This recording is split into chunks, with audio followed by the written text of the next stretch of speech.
Good Omens Season 2. Is it worth watching? Let's talk about it. The second season of Good Omens premiered about a week ago, and I only got around to watching it incomplete a few days, actually a few hours ago. And I have to say, I really enjoyed the season. It doesn't have the high stakes of the first season, but it still makes you feel as if there is going to be some kind of world ending Armageddon event.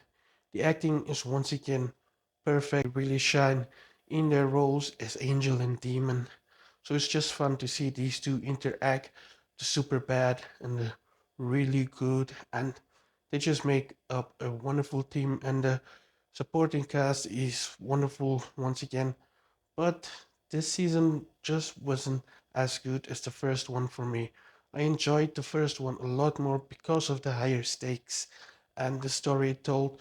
The story felt not dragged out, but it didn't intrigue me as much as the first season's plot did.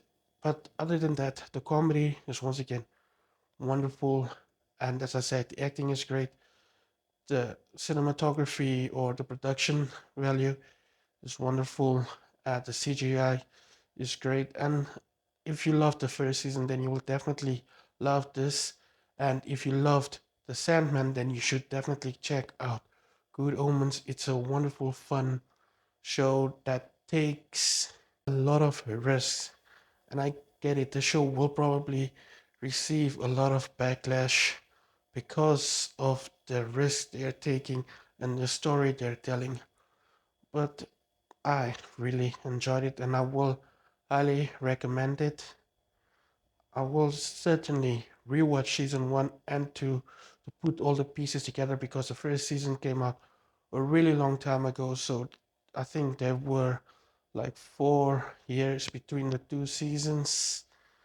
And yeah, that it felt a little stretched out because the first season was supposed to be a standalone miniseries, but the show did so good that they renewed it for a second season. And this second season actually also sets up a third season. And I guess that's also one of my problems because I know they had to do some world building, but it felt like they were just setting up a sequel, especially in the final episode, which was a little underwhelming in the second half because the first half was like adrenaline pumping. You thought there was going to be some awesome action, but there was a little action, but not enough to keep you captivated. But other than that, I have no other critique for the show. It's a wonderful show. Neil Gaiman really does an amazing job with the stories he tells. And this is once again one of the stories that's unforgettable, but that will be forgettable in a couple of years unless they fast tracked the third season.